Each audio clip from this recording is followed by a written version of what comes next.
Olá, boa tarde. Eu sou a Boa Brisa e esse é um episódio da série de podcasts de literatura orientados pelo professor André Lira.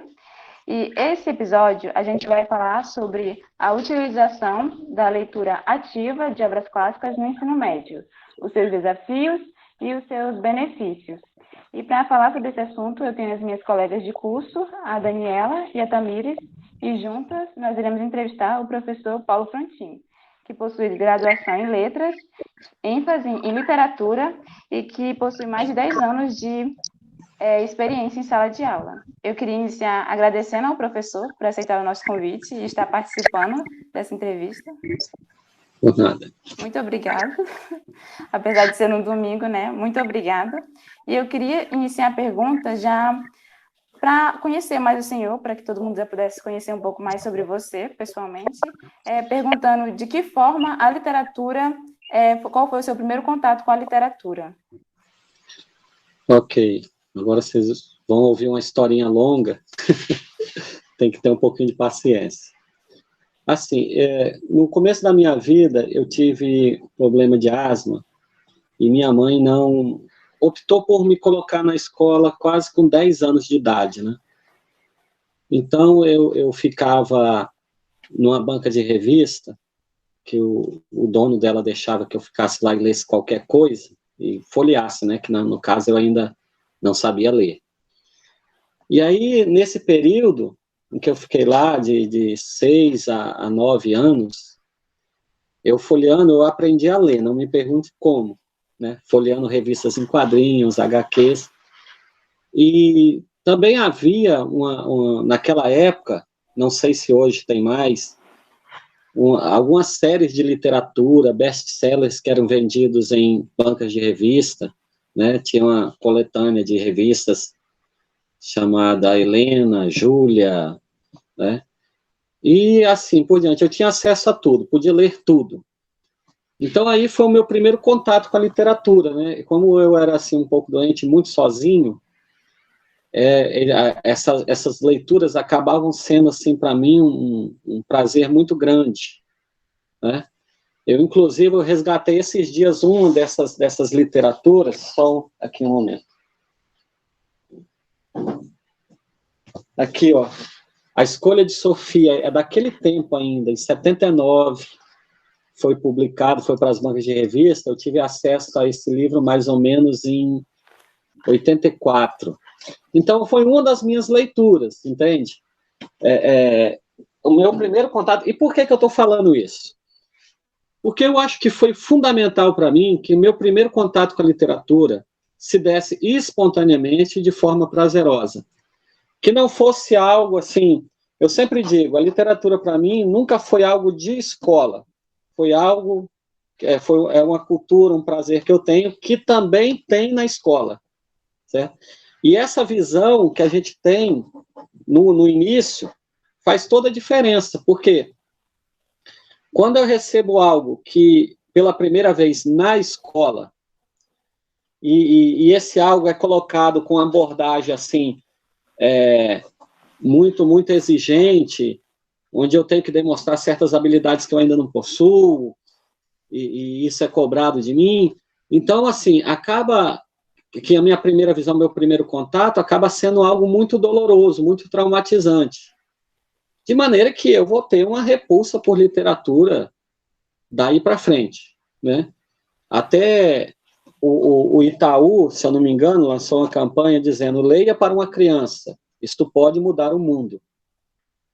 Que é basicamente o quê? Fazer com que o primeiro contato com a literatura seja algo prazeroso, familiar, que a pessoa esteja ali percebendo a literatura como um bem cultural compartilhado dentro da sua família, e depois, quando ele alcança isso na escola, não é algo que ela vai ter nenhum tipo de repulsa. Vocês estão compreendendo o que eu estou falando? O primeiro contato com a literatura ser algo prazeroso, se possível familiar, dentro de um ambiente seguro, certo? Para que não haja nenhum tipo de trauma na entrada da pessoa no mundo literário. Que ela sinta que isso é um prazer. E isso aconteceu comigo, né? dessa forma que eu estou falando. Fui tarde para a escola e acabei aprendendo a ler fora da escola e na literatura. Isso fez toda a diferença na minha vida. E pode ser reproduzido, né? Tranquilo? Ficou alguma dúvida sobre? Não, ficou dúvida não. Tá Daniela? bom. Oi, professor. Oi.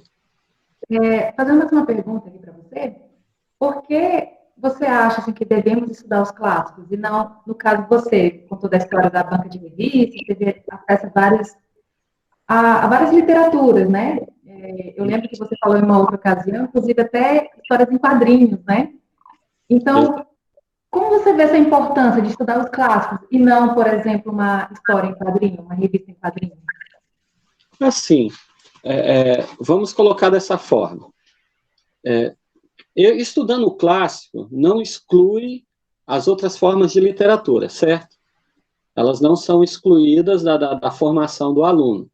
Eu, inclusive, coleciono histórias em quadrinhos, graphic novels, e considero que até alguns são literatura realmente, né? Eu posso até mostrar, só rapidinho aqui, para vocês.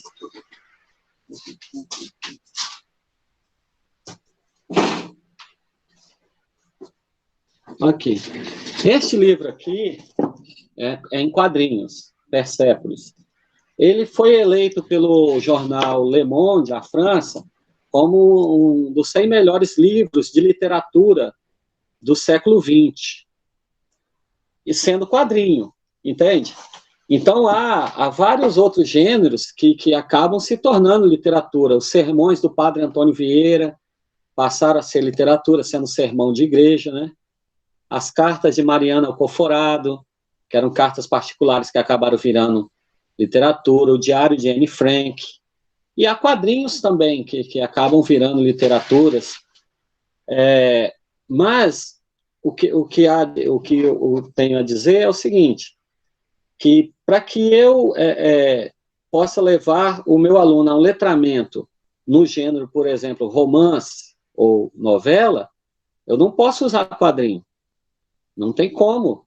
Ele vai ser letrado em quadrinho, mas não vai ser letrado nos gêneros literários que a escola trabalha. Entendeu? E o uso, por exemplo, do quadrinho, ele tem que ser bem limitado. Por quê? Veja só, vamos fazer um comparativo com a música. Imagine que eu estou ensinando arte, e aí eu tenho que ensinar estilos musicais. Aí eu vou separar para os meus estilos sertanejo universitário, funk e axé. Não, isso aí ele já tem. Disso aí ele já participa, já faz parte do universo dele. Né? Eu tenho que levar para o meu aluno, para ampliar o horizonte cultural dele, algo que para ele foi negligenciado. Que no caso da literatura, os quadrinhos, por exemplo, já fazem parte do universo dele, os mangás, tudo. Agora, o que não faz parte do universo dele são os grandes clássicos, a literatura humanista. Então, assim, eu vejo a necessidade de, quando o aluno chega no ensino médio, ele ter contato com os clássicos para ampliar o seu horizonte cultural. Não vou negar para ele nenhum outro tipo de gênero literário, mas estes clássicos, para a maioria dos meus alunos, por exemplo, eles verão praticamente ali no ensino médio e muitas vezes eles não dão continuidade, né? Voltam àquele universo onde os outros gêneros de circulação literária, né, de circulação social, estão mais presentes na vida dele. Então, assim, é o momento do aluno ler o clássico é aquele momento do ensino médio. Provavelmente ele não dará continuidade a isso, ele se envolverá em outros gêneros, certo? Até produções mais recentes, como que acabam virando best-sellers, né? Ok? Então, o momento do clássico é o ensino médio, com certeza. Ok? Ok. Professor, eu gostaria que o senhor explicasse mais sobre a metodologia que o senhor usa, para que os alunos tenham esse contato direto com as obras e não só com a teoria. Certo. Que metodologia eu uso? Eu sei que quando eles chegam no ensino médio, os clássicos não fazem parte da vida deles, né? Será uma novidade. E será, então, para a maioria, pelo menos, apresentada por mim, né? Na escola. Então, o que eu faço? Eu tento tirar todo tipo de contato traumatizante que possa haver entre o aluno e o clássico. Primeiramente, eu vou respeitar o tempo de leitura dele. Eu vou, no primeiro bimestre, eu vou deixar que ele escolha um livro clássico de uma lista que eu passo, para primeiramente, assim, sendo uma escolha dele, ele não sentir que é uma imposição, correto? Essa questão de você escolher já tira a questão da imposição para a leitura. Ele escolhe de uma lista de 50 que eu passo, ele escolhe um, e esse um, ele terá um bimestre inteirinho para ler. Eu vou respeitar o tempo dele, eu vou respeitar a velocidade de leitura dele, de compreensão. Eu mesmo não tenho uma velocidade de leitura muito acelerada, né? Eu leio o quê? Se eu tiver bastante tempo livre, muito mesmo, como foi no caso agora da pandemia, né, me deixou por certo tempo, eu leio, sei lá, 8 livros, 7, até 5 no mês. Então, eu não posso esperar que o aluno vá ler um clássico, sabe? E para que ele faça alguma atividade relativa a isso dentro do mesmo bimestre. Então, primeiramente, apresentar para o aluno esse clássico de forma não traumatizante, e isso é algo que eu faço, assim, não abro mão, porque eu acredito que a pessoa só aprende a ler, só aprende literatura lendo a obra literária. Para mim, qualquer outra subterfúgio, assim, é apoio, apenas apoio, né? Ler sobre literatura não é igual a ler literatura. Ler a história da literatura, o contexto da literatura, não é igual a ler literatura. Em algum momento aqui eu vou tentar explicar isso, assim, com mais clareza. Então, assim, passado esse primeiro momento de leitura, em que eu respeito a velocidade dele, chegamos no segundo bimestre, eu começo, então, não a chegar e cobrar. Nós começamos, então, a usar o segundo bimestre para comentar, para estar nos relacionando com a história, né? Eu mostro para ele que eu conheço a história também, entendeu? Para que ele converse comigo, e ele pergunte alguma coisa que ele não entendeu, ele deu o seu juízo de valor sobre algum acontecimento da narrativa, certo? Que pode ser compartilhado por mim ou não, que eu também expresse o que eu senti para ele. Então, né, são aqueles momentos de conversa, certo? Não parece, mas é aula, entende? Não parece uma aula. Eu tento tirar aquela áurea, né, toda formal de aula, no contato com meus alunos. E a partir daí, eu consigo dele um envolvimento com o que ele está estudando, certo? Ele passa a se envolver. Eu faço perguntas para ele, por exemplo, eu gosto muito de começar com o romantismo, porque as personagens do romantismo, elas têm basicamente a mesma idade dos meus alunos no ensino médio, né? Então, muitos dos conflitos existenciais que ocorrem com as personagens no romantismo são conflitos que estão ocorrendo na vida deles naquele momento, sabe? Aquele conflito com os pais, a questão da liberdade, tentar conseguir a liberdade, né? Então, assim, todas essas situações que eles estão vivenciando, eu tento relacionar o que a personagem do livro está passando com o que eles enfrentam no dia a dia, e né, nessa faixa etária. Então, daí eu consigo outra coisa que eu acredito, que é um envolvimento pessoal, afetivo, naquilo que você está estudando. Então, se eu conseguir essa segunda etapa, que é o envolvimento, metade da minha missão já está cumprida, né? Eu consegui que ele lesse um livro clássico, eu consegui que ele se envolvesse com a história, que ele firmasse um pacto ficcional com a história, ok? Então, a partir daí, eu vou começar a cobrá-lo, então. Isso já é lá para o final do segundo bimestre, onde nós vamos socializar o enredo, a história. E veja, aí já entra outro conceito meu, porque eu acredito que você chegou num patamar bom de conhecimento quando você consegue passar para frente aquilo que aprendeu. Então, eu entendi a história, eu entendi, no momento que eu consegui passar ela para frente, é sinal que eu entendi a história. E qualquer outro assunto, né? Então, isso para mim, essa socialização, já é 2/3 do letramento, né? Ele leu, ele se envolveu, fez o pacto ficcional e ele socializou com os colegas, né, dentro de sala.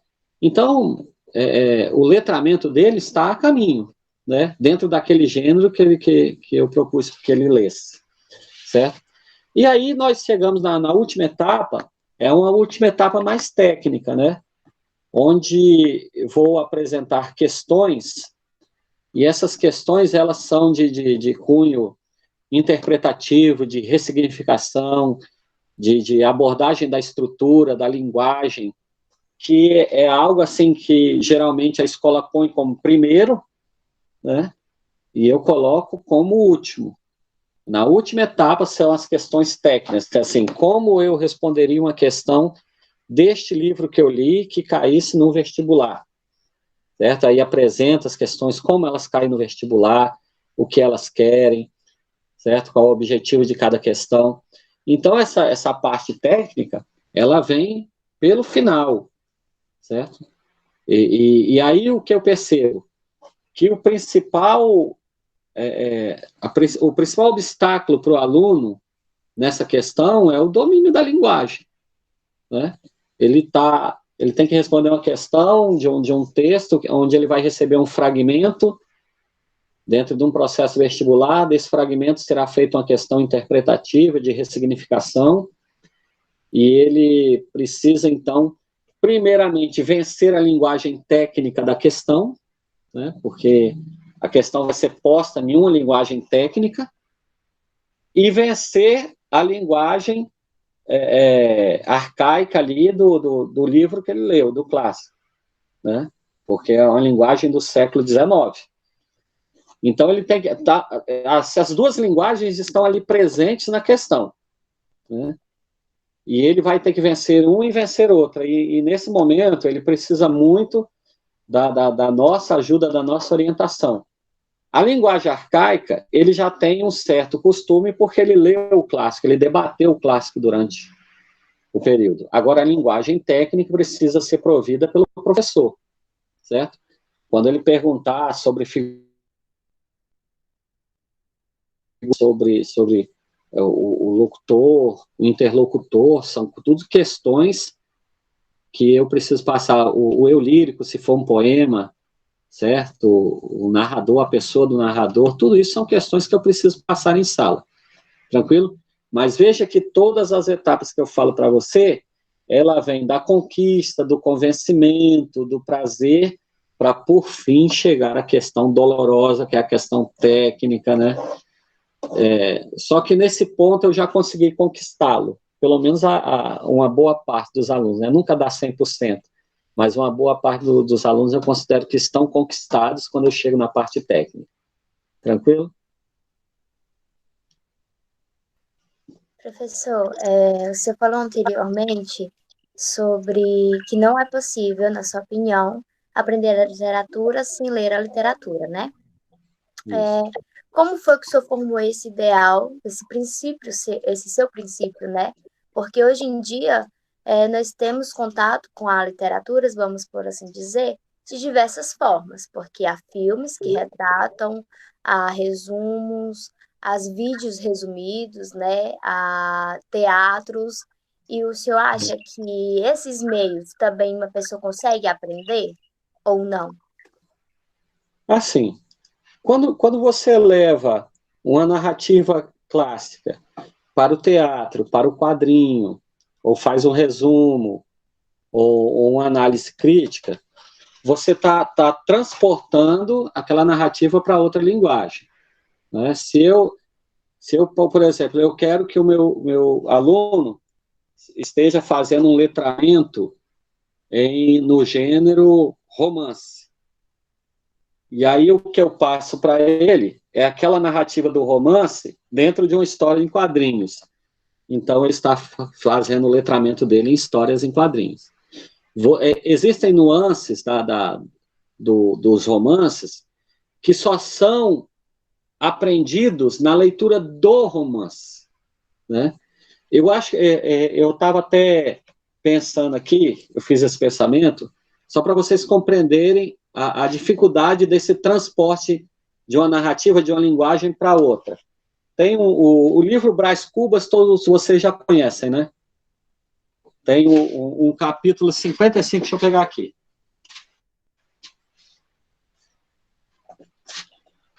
O capítulo 55 de Brás Cubas, ele tem assim, uma das passagens que, para mim, é uma das melhores da literatura mundial.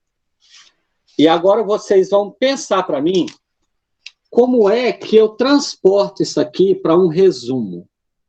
Né? O capítulo se chama O Velho Diálogo de Adão e Eva. E vai mostrar, por exemplo, as personagens Brás e Virgília, né, numa cena de amor. Isso aqui é uma cena de amor. Então, tem como isso aqui sair num resumo? Seria a minha pergunta. Isso aqui tem como ocorrer num resumo?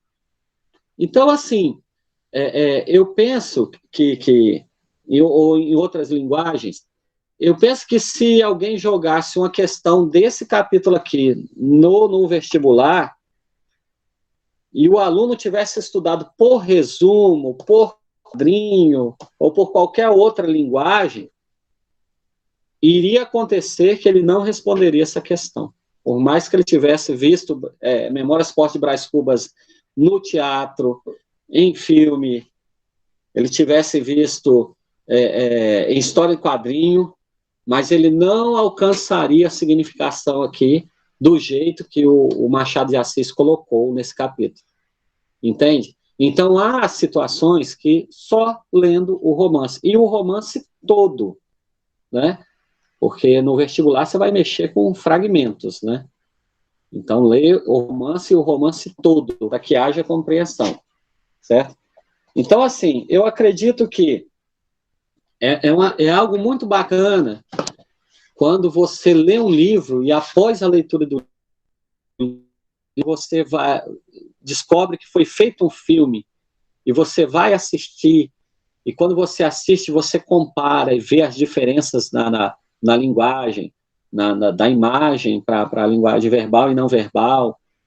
Então, assim, mas não pode substituir, certo? Como complemento, sim. Um resumo como complemento, um filme como complemento de uma leitura, sim. Até para questões de comparação. Agora, não vejo possibilidade certo?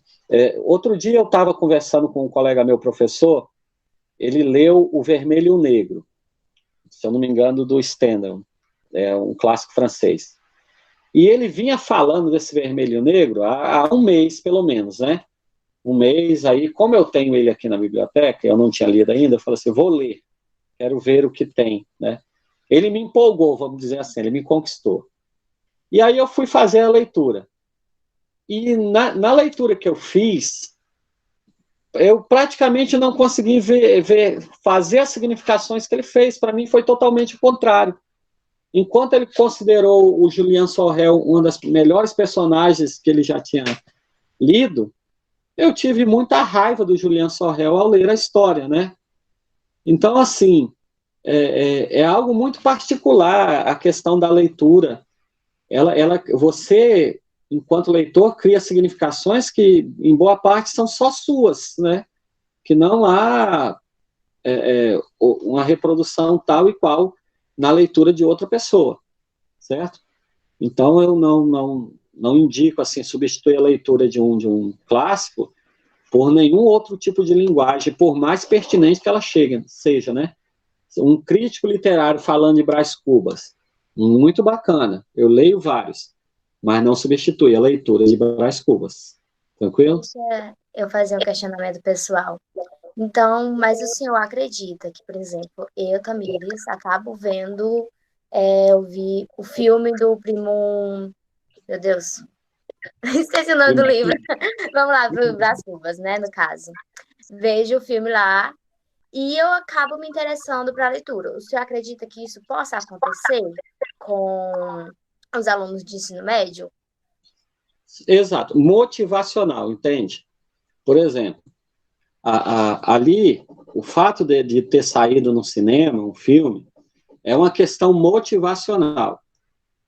O aluno ter aquele primeiro contato ali com o filme, depois ele vê, na lista de livros que eu passo para ele ler, ele vê o livro que ele assistiu o filme. Aí, claro que ele fica muito empolgado, né? E na hora de ler, ele vai ficar comparando o que ele viu com o que ele está lendo ali, e vai perceber as diferenças. Então, para a questão de motivação, para a questão de aprendizagem, né, eu sempre passo todo ano, por exemplo, Alice no País das Maravilhas, certo?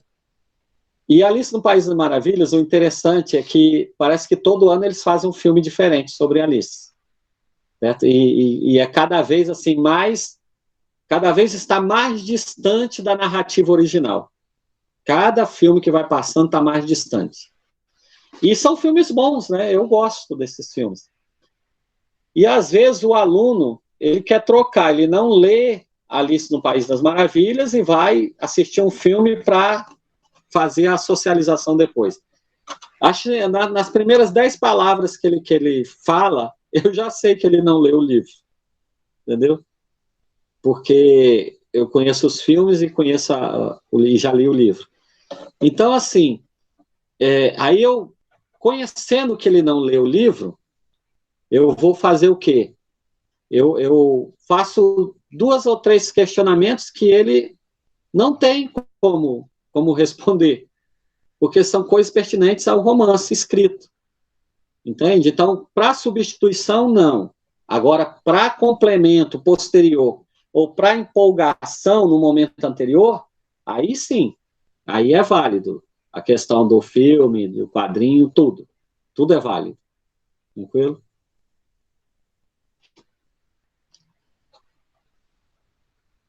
Professor, boa Oi. tarde. Boa tarde. Assim, de acordo com o que o senhor falou sobre conquistar os alunos, né, para fazer a leitura dos clássicos, aí depois tem aquele momento doloroso, que é a parte técnica e tal. O senhor já encontrou algum tipo de resistência dos seus alunos com essa prática que o senhor faz, com a sua metodologia, quanto à sua metodologia em sala de aula? Sim, bastante, né? Nós temos aqui uma resistência, talvez até sei lá, 40% da sala, talvez. Não estou dizendo que é um mar tudo é maravilha, porque não é, né? A gente não consegue conquistar todo mundo. Só que eu tenho uns pontos a sublinhar aí. A resistência, quando eu vou analisar a resistência que alguns fazem, a primeira coisa que eu percebo é que o problema é a leitura e não a literatura. Porque eu percebo que ele tem dificuldade para ler. Ele não teve uma boa alfabetização. De maneira que, para ele, a ideia de ler um livro inteiro, né, a leitura para ele é um esforço mental muito grande. E a ideia dele ler um livro inteiro é quase um martírio. Entende? Então, a questão está ligada à alfabetização dele, está ligada à questão da leitura, do domínio da leitura. E não propriamente ele é resistente à literatura. É tanto que se para ele assiste e gosta. Ora, se ele gosta e é a mesma história, por que ele não gosta lendo? Ele não gosta lendo porque ele tem dificuldade de leitura, certo? Agora, e será que não existe também resistência à literatura? É pequena, mas existe também. Pessoas que leem bem, sabe, que têm uma certa facilidade de compreensão de questões abstratas, de sentido figurado, mas que também não gostam de literatura propriamente, preferem ler outras coisas, mas isso é a menor parte, certo? E alguns até a gente consegue conquistar, porque devido a gente conhecer muita literatura, facilita com que a gente consiga perceber qual é aquela que vai ser mais atraente para determinado aluno que mostra resistência, certo? Então, o conhecimento da literatura é fundamental. Isso é uma coisa muito importante, que a gente conheça aquilo que a gente está ensinando. Se tem duas coisas que o aluno fareja muito assim, primeiro, se o professor ele não entende direito do que ele está ensinando, o aluno percebe na mesma hora. O aluno inteligente, ele percebe na mesma hora. Então, nunca tente ensinar um clássico que você não leu, certo? Não façam isso, certo? Não tem problema nenhum eu não ter lido determinado clássico. Eu falo, esse eu não li ainda, vou ensinar o que eu li, certo? Então, nunca tentem porque o aluno percebe. E segundo, sempre faça as escolhas que você vai levar para a sala de livros que te empolgaram. Porque outra coisa que o aluno percebe é que o professor ele não gosta do que ele está ensinando. Ele sabe, mas não gosta. Então, e como é que você convence o aluno a gostar de algo quando você não gosta? Então, é bom que a gente tenha assim, um repertório de leitura bem amplo, e que nós façamos nossas escolhas pelos nossos sentimentos, para levar para a sala algo pelo qual eu sou empolgado, eu sou entusiasmado com aquilo, para que eu venda bem caro, para que o meu aluno possa comprar a ideia.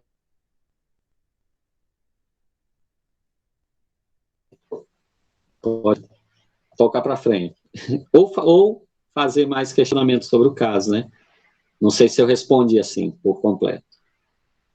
Respondeu sim. Obrigada. Bom, professor, o senhor apresenta a tese de que aprender requer um envolvimento pessoal, né? E com o objetivo de que se estuda. Mas deixa eu lhe perguntar aqui, esse envolvimento pessoal pode acontecer quando você está estudando para vestibulares? Assim, ensino médio público estuda para vestibular. Vamos imaginar aqui, vocês já passaram por lá, né? Então, vocês sabem como é. No primeiro ano não se fala de vestibular, né? No segundo ano, um ou outro particularmente chega a tocar no assunto.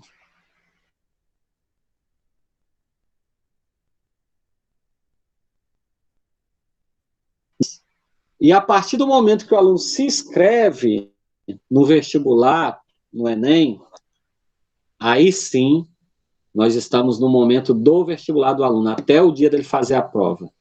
Nesse momento, o objetivo dele se afunila para passar nessa prova.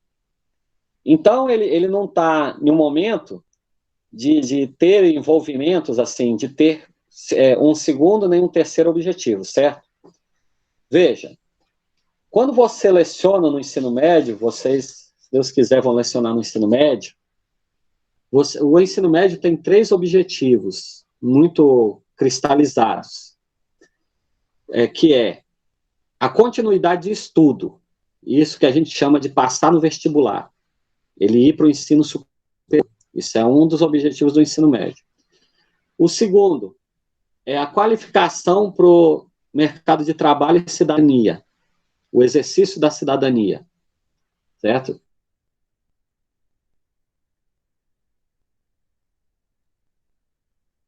E o terceiro é a vivência e convivência em um meio muito plural como é o nosso, diverso como é o nosso. Então, quando nós trabalhamos qualquer disciplina que seja, durante os 3 anos, nós temos esses 3 objetivos em cada coisa que fazemos, em cada aula que passamos. Mas no momento que o aluno se inscreve no Enem, a questão da cidadania some, a questão da convivência, ele vive e respira.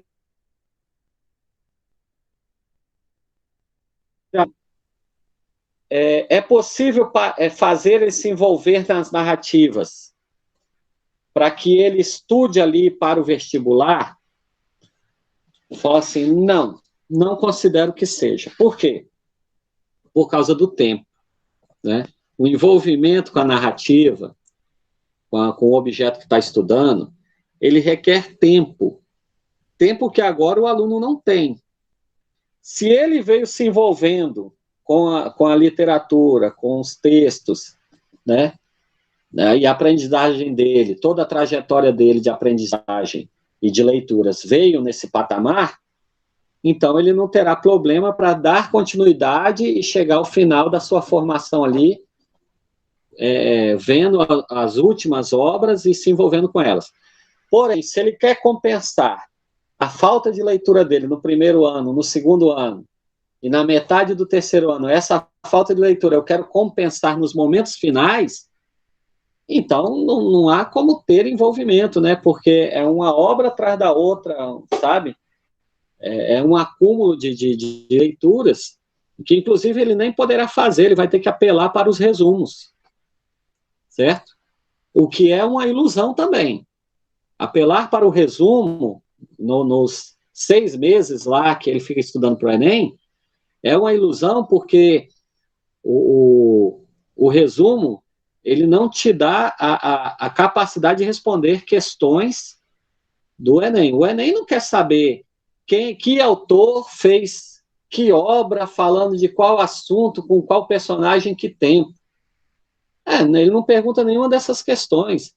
Ele quer ali interpretação, ressignificação, que vem de uma leitura aprofundada que você já deve ter tido com os romances, com a sua capacidade de interpretação, já deve ter sido adquirida por várias leituras bem feitas que você fez ao longo dos 3 anos. Você lê um resumo no final, sinceramente, não garante que você vai responder nenhuma questão, pelo menos do Enem, que eu tenho verificado, não garante. Oi.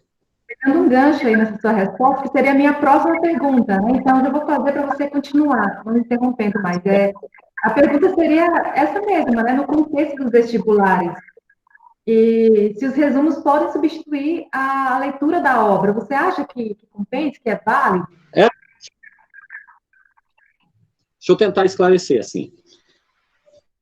Qual seria o procedimento correto?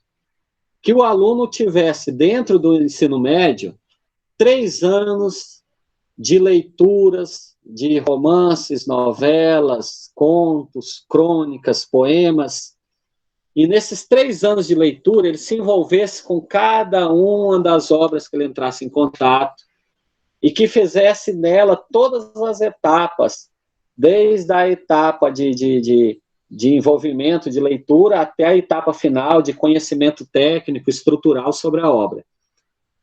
E porque é algo que demanda tempo, certo?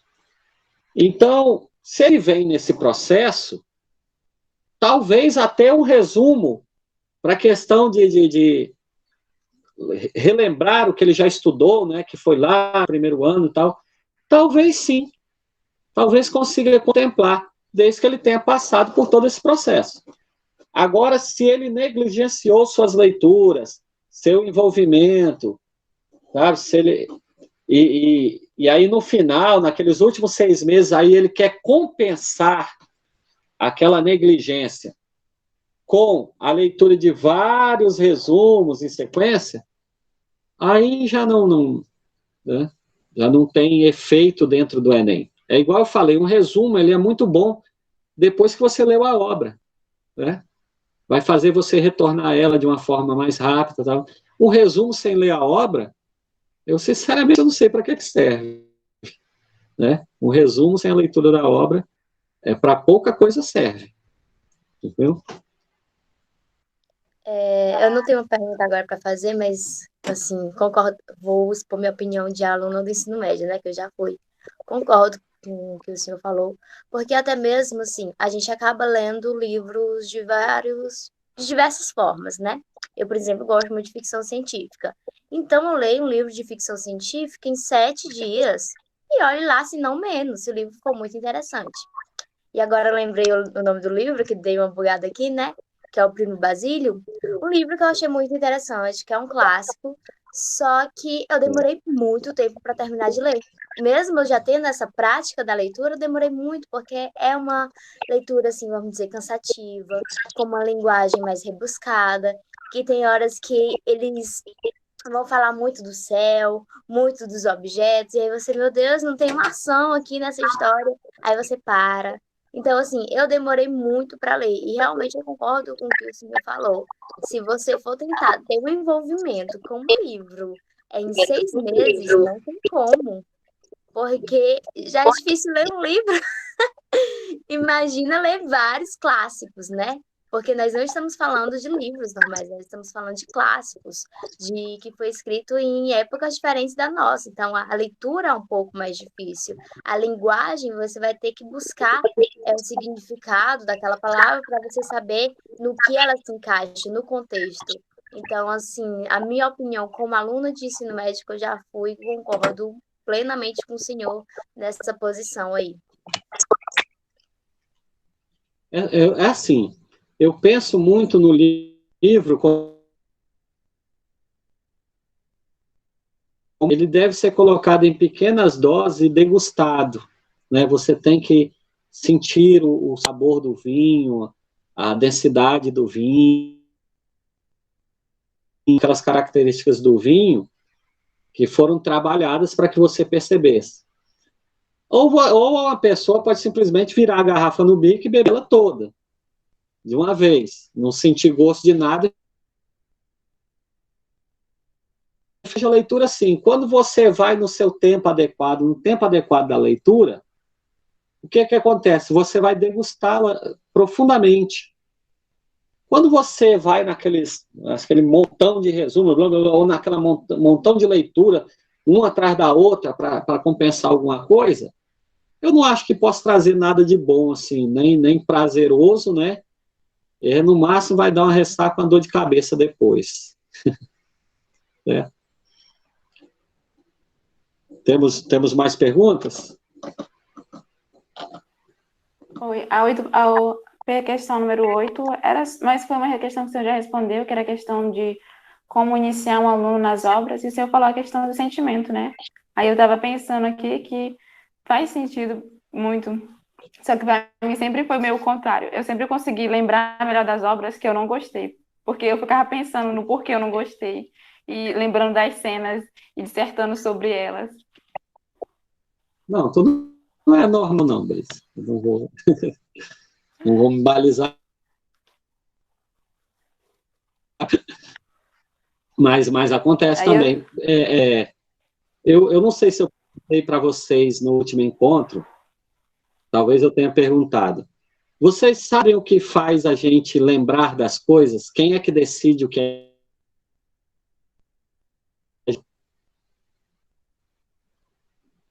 Ou não?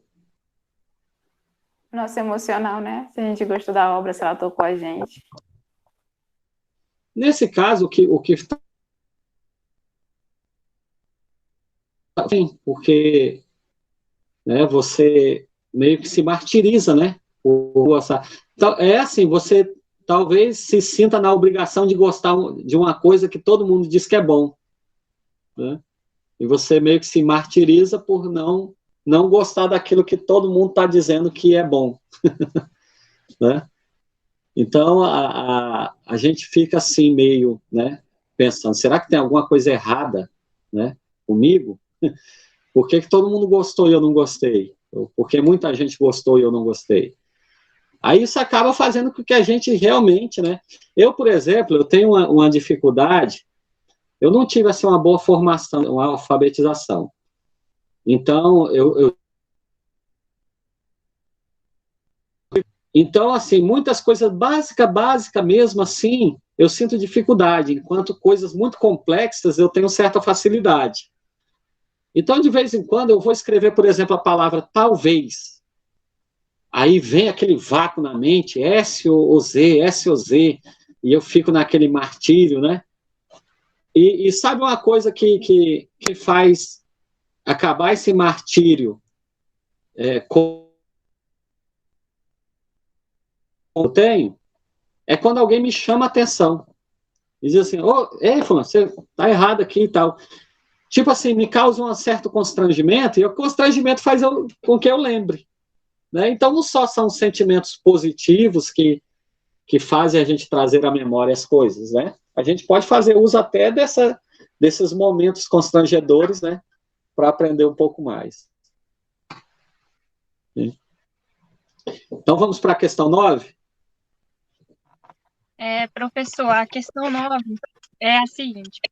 Assim, sobre as leituras dos clássicos, qual os benefícios que essas leituras podem trazer para um aluno que vai fazer um curso superior, um vestibular aí para passar para um curso superior? Veja bem, eu fiz essa pergunta, eu fiz um vídeo há umas 2 semanas para os alunos, e eu propus para eles que eles dissessem para mim qual seria o grande benefício que eles do ensino da literatura. Mais ou menos 300 alunos responderam para mim essa questão. E, por incrível que pareça, o que eles esperam receber de maior benefício da leitura,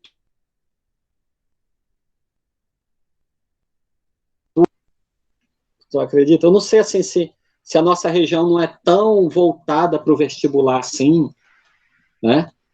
Para que eles escolham assim, eu leio clássico porque eu gostaria de adquirir sabedoria. Que disse assim, que gostaria de ter domínio da linguagem.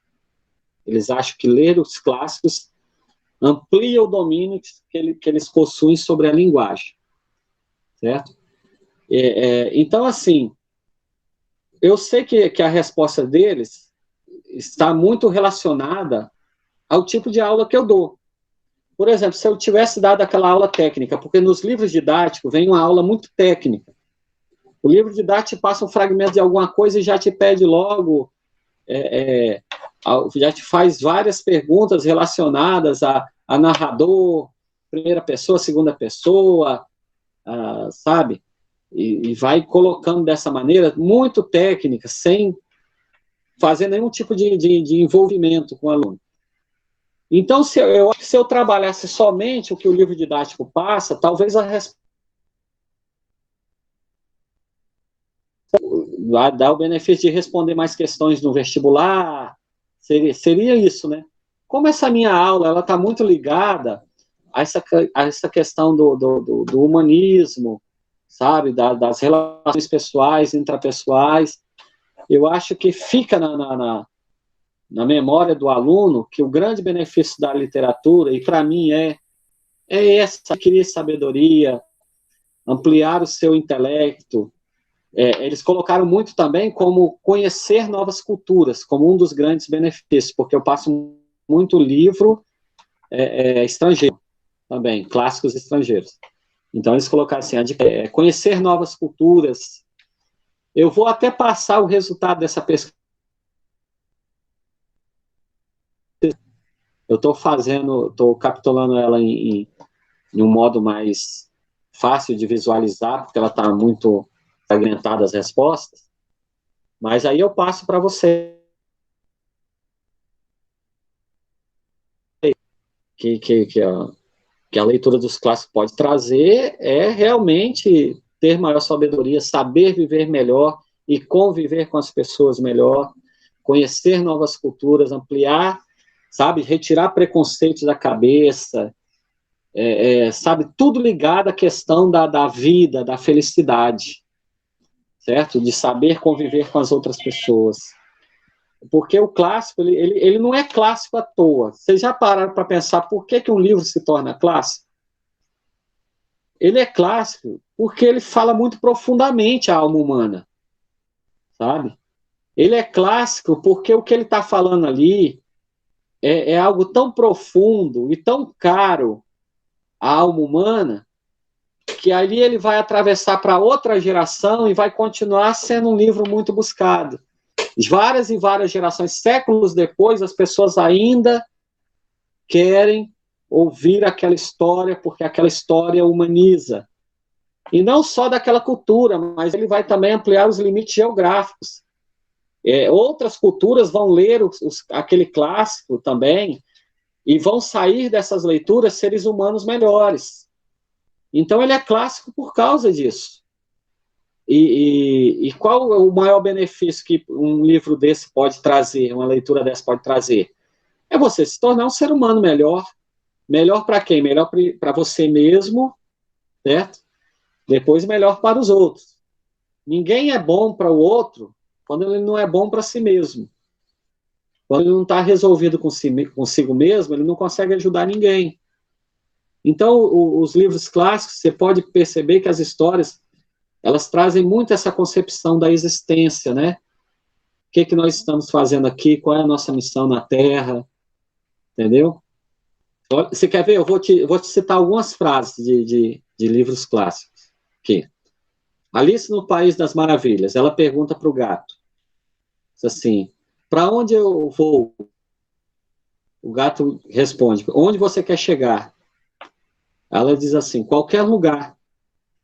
Né? Não sei para onde. Aí ele responde, para quem não sabe para onde vai, qualquer caminho serve. Isso aí, gente, você pode passar assim um dia inteiro pensando nessa frase. E aí você pensa na sua vida, pensa se você tem um objetivo, pensa que se você sabe o caminho que você está trilhando e aonde ele acaba. E se onde ele acaba é onde você quer chegar mesmo.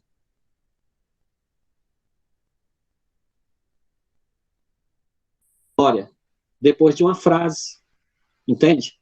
Uma frase só de um livro clássico. Então, o maior benefício é esse mesmo, é a questão da sabedoria, a ampliação da cultura mesmo, né? Agora, serve para passar no vestibular? Não sei, o vestibular são perguntas técnicas, né? E, às vezes cai alguma coisa relacionada à sabedoria, ao humanismo, mas, no geral, são eu não costumo basear a aula somente no vestibular, por causa disso, fica uma aula muito pobre, muito empobrecida, uma aula de literatura empobrecida. Viu? Tranquilo? Tá tranquilo. A Jaque Essa levantou a foi mão. Tem alguma pergunta?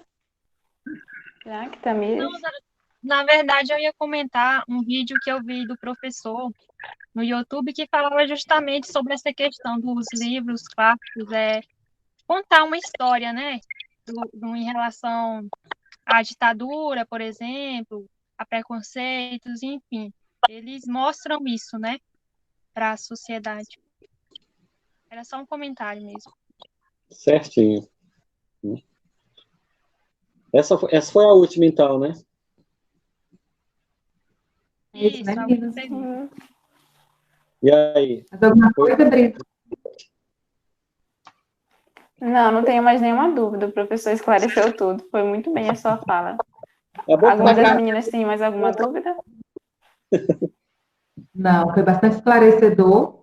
Tá, professor? Acredito que os alunos que escutaram esse podcast, especialmente os que vão prestar vestibular, vai ser de muita valia, né? Vai contribuir bastante para esse. Tem muitas dúvidas, né, que eles têm em relação a essas leituras, como que trabalha, e até para o professor também, não só para os alunos, para os professores também. Sim, uma das coisas que me motivou a, tipo assim, pensar no professor para esse podcast foi quando, na aula de história, o professor estava falando, os estudantes, eles só adquirem um conhecimento profundo quando eles entendem o porquê eles estão estudando isso. Então, ter esse debate sobre por que estudar literatura no ensino médio, por que você lê a obra e não um resumo, e não assistir um filme, faz muita diferença de quando você vai realmente fazer isso, porque você entende por que você está fazendo isso. É que nem o seu professor falou, você sabe aonde você quer chegar e você entende por que você está seguindo esse caminho.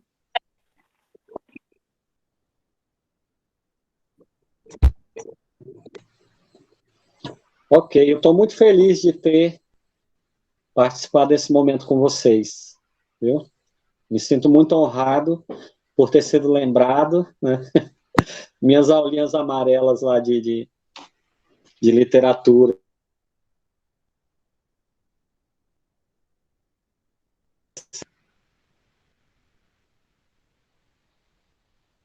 Então é isso, né, gente? Eu queria agradecer ao professor por aceitar o convite, ainda mais no domingo, né? Muito obrigada, professor. Obrigada pela sua participação e por tudo que o senhor acrescentou. Obrigada, professor. Muito Obrigada. pode me Obrigada. chamar. Obrigada, professor. Até mais. Tchau, até mais. Até mais. Tchau.